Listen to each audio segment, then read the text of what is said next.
హోలికను పిలిపించి ఎలాగైనా ప్రహ్లాదుని చంపాలి అని చెబుతాడు.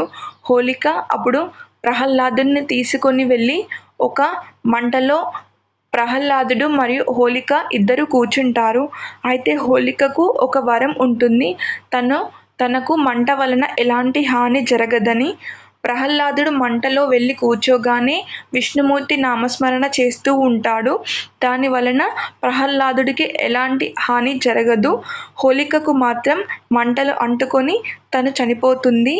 అందుకే హోలీని చెడుపై మంచి విజయం సాధించడం అని అంటారు.